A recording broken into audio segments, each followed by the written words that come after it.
अवधि व आयुष अपने माता पिता के साथ सुबह की सैर पर जाते हैं। अवधि घोंघे के कुछ खोल देखती है और उन्हें उठाने लगती है। अवधि, रुको बेटा, यह खोल एक जीवित घोंघे का घर हो सकता है। मतलब इसके अंदर एक जीवित घोंघा हो सकता है। दोनों बच्चों को बहुत आश्चर्य होता है। विद्यालय जाने पर वे अपनी मैम से इस बारे में पूछते हैं। मैम, घोंघे का जो खोल हिलडुल भी नहीं रहा था, उसके अंदर एक सजीव घोंघा कैसे हो सकता है? वह खोल एक सजीव घोंघे का घर या उसका शरीर कैसे हो सकता है? यह बात मुझे बिल्कुल भी समझ में नहीं आ रही है। हाँ बच्चों, ऐसा ही है। यह खोल एक सजीव घोंघे का घर है। चलो हम इसके ऊपर और चर्चा करते हैं और सजीव और निर्जीव दोनों की विशेषताओं का अन्वेषण करते हैं। बच्चों, अब अपने चारों ओर उपस्थित विभिन्न प्रकार की वस्तुओं को देखो और इन्हें अपनी समझ के आधार पर सजीव या निर्जीव के रूप में पहचानो और सारणी के अंदर लिखो।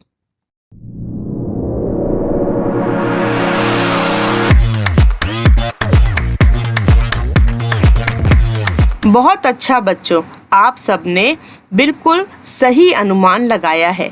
अब सारणी में वह कारण लिखो जिसके आधार पर आपने इनके सजीव व निर्जीव होने का अनुमान लगाया है। तो बच्चों, अब हमारी सारणी कुछ इस तरह से पूरी हो चुकी है। पेंसिल निर्जीव है क्योंकि यह स्वयं गति नहीं करती। पुस्तक, यह भी निर्जीव है क्योंकि इसके आकार में वृद्धि नहीं होती। कबूतर, वह सजीव है क्योंकि वह भोजन करता है। कार, वह निर्जीव है क्योंकि उसके आकार में वृद्धि नहीं होती। पौधे सजीव हैं क्योंकि वे वृद्धि करते हैं। बच्चों, इस तरह की सारणी आपको जब भी बनानी हो या आपको सजीव और निर्जीव की पहचान करनी हो तो आप उन वस्तुओं की तुलना स्वयं से करें। अगर वो आपके समान सभी क्रियाओं को प्रदर्शित करते हैं तो वो सजीव होंगे, और अगर उन वस्तुओं में आपके जैसी क्रियाएं दिखाई नहीं देती हैं तो वे सभी निर्जीव के अंतर्गत रखे जाएंगे। अब हम उन विशेषताओं के बारे में जानते हैं जो सजीव को निर्जीव से पृथक करती है। तो हम सबसे पहला गुण या पहली विशेषता का अध्ययन करेंगे, वह है गति। देखो बच्चों, अपने आसपास की आप 5 ऐसी वस्तुओं की सूची बनाओ जो अपने आप गतिमान हो सकती हैं। जी मैम, मेरी सारणी बनके तैयार है। जैसे गाय, बिल्ली, चिड़िया, कुत्ता, बकरी। ये मैंने 5 ऐसे नाम लिखे हैं जो अपने आप गतिमान हो सकते हैं। बहुत अच्छा। लेकिन एक बात सोचो, अभी आपने पिछली सारणी में पौधों को सजीव माना था, लेकिन जंतुओं के भांति पौधे एक स्थान से दूसरे स्थान पर नहीं जा पाते हैं। तो अब बताओ, क्या आप उन्हें सजीव नहीं मानोगे? मैम, पौधे सजीव तो होते हैं क्योंकि हमने उन्हें बड़े होते हुए देखा है, लेकिन क्या उनमें किसी भी प्रकार की गति नहीं पाई जाती? आप हमें इस बारे में थोड़ी जानकारी दीजिए ना। ऐसा नहीं है बच्चों। यद्यपि पौधे हमारे जैसे एक स्थान से दूसरे स्थान पर नहीं जा पाते, लेकिन फिर भी पौधों के अंदर निश्चित प्रकार की गतियां पाई जाती हैं। देखो, मैं तुम्हें कुछ उदाहरण बताती हूँ पौधों की गति को प्रदर्शित करने वाले। जैसे नंबर 1, फूलों का खिलना। फूल एक कली के रूप में पौधे के ऊपर उत्पन्न होता है और धीरे धीरे उस कली के विभिन्न भाग गति करते हैं और फूल खिल जाता है। दूसरा उदाहरण, एक कीट भक्षी पादप ड्रोसेरा होता है। इसकी पत्ती के ऊपर जब कोई कीट आके बैठता है तो इसकी पत्ती एक निश्चित प्रकार की गति को प्रदर्शित करती है और उस कीट को पकड़ लेती है।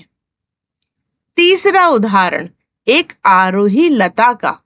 आरोही लता अपने तंतुओं की सहायता से किसी भी निकटवर्ती पादप या वस्तु के साथ लिपट जाती है और आगे की ओर गति करती है। तो बच्चों, इस तरह से पौधे एक स्थान से दूसरे स्थान पर नहीं जाते हैं, लेकिन फिर भी वे गतिशीलता प्रदर्शित करते हैं। इसलिए पौधों में भी गति पाई जाती है और हम पौधों को भी सजीव मानते हैं। चलो बच्चों, अब हम सजीवों की दूसरी विशेषता वृद्धि के ऊपर चर्चा करते हैं। देखो, जन्म के समय हमारे शरीर का आकार छोटा था, जो धीरे धीरे बड़ा हो रहा है। इसका कारण है कि हमारे शरीर में वृद्धि हो रही है और ठीक इसी प्रकार पेड़ पौधे भी वृद्धि को प्रदर्शित करते हैं। यहाँ पर एक बहुत महत्वपूर्ण बात को आप ध्यान रखना। देखो बच्चों, सजीवों को अपनी वृद्धि और विकास करने के लिए पोषण की आवश्यकता होती है और पोषण उन्हें भोजन से प्राप्त होता है।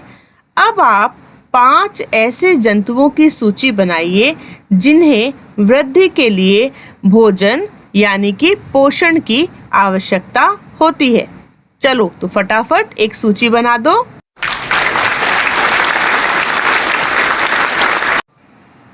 यहाँ से बच्चों हमें सजीवों की एक और विशेषता स्पष्ट हो जाती है कि सजीव वे हैं जो अपनी वृद्धि और विकास के लिए पोषण अर्थात भोजन पर निर्भर करते हैं। तो वे सभी जो भोजन करते हैं उन्हें हम सजीव कह सकते हैं।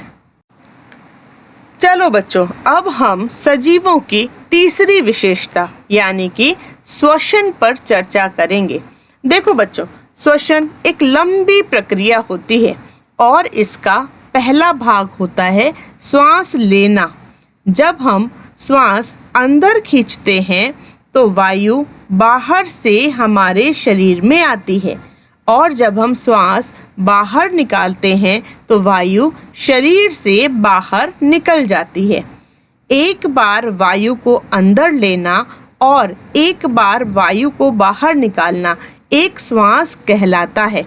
चलो अब हम एक क्रियाकलाप करते हैं। इस क्रियाकलाप में हम 3 गतिविधियां करेंगे। पहली गतिविधि, चलो हम शुरू करते हैं। देखो, आप सामान्य रूप से इस कमरे का एक चक्कर लगाकर मेरे पास लौटकर आओ। अब आप प्रति मिनट अपनी श्वासों की गिनती करो और मुझे बताओ। मैम, मैंने 1 मिनट में लगभग 15 बार श्वास ली है। देखो बच्चों, आप अपनी 1 मिनट में ली हुई श्वासों की अगर गिनती करोगे तो लगभग 12 से 20 श्वास 1 मिनट के अंदर हम सामान्य अवस्था में लेते हैं। अब अपने क्रियाकलाप की दूसरी गतिविधि पे चलते हैं। जरा दौड़ लगाओ और मेरे पास लौट के वापस आओ। दौड़ लगाकर वापस आने के बाद प्रति मिनट अपनी श्वासों की गिनती करो। तो देखा आपने, आप जब दौड़कर वापस आए हो तो आपकी श्वास तेज गति से चल रही है।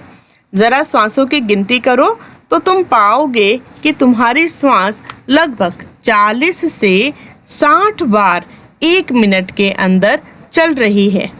अब अपने क्रियाकलाप की तीसरी गतिविधि करते हैं।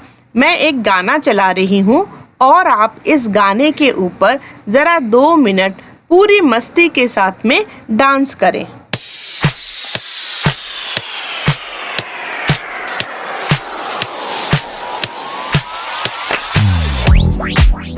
अब जरा अपनी श्वासों की गिनती करो तो देखा तुम्हारी श्वास अभी भी बहुत तेज चल रही है और अगर तुम इन्हें गिनोगे तो तुम्हारी श्वास 1 मिनट के अंदर लगभग 30 से 50 बार चलेगी। तो यहाँ से बच्चों हमने यह देखा कि जब हम सामान्य अवस्था में रहते हैं तो हमारी श्वास भी सामान्य रहती है, लेकिन जब हमारा शरीर ज्यादा काम करता है तो हमारी श्वास भी तेज चलने लगती है। हमारे आसपास जो पशु होते हैं वो भी श्वास लेते हैं। देखो, तुम अपने आसपास गाय, बिल्ली, कुत्ता आदि पशुओं को श्वास लेते हुए देख सकते हो। अब तुम्हें करना क्या है, जब कोई पशु विश्राम कर रहा हो तो आप उसके पेट को बहुत ध्यान से देखना, और अगर आप उसके पेट की गति को देखोगे तो आप 1 मिनट के अंदर उस पशु की श्वास की गिनती भी आसानी से कर सकते हो। तो ये है तुम्हारा होमवर्क। घर जाते समय रास्ते में जब भी कोई तुम्हें पशु नजर आ जाए तो जरा उसकी श्वासों की प्रति मिनट गिनती करना।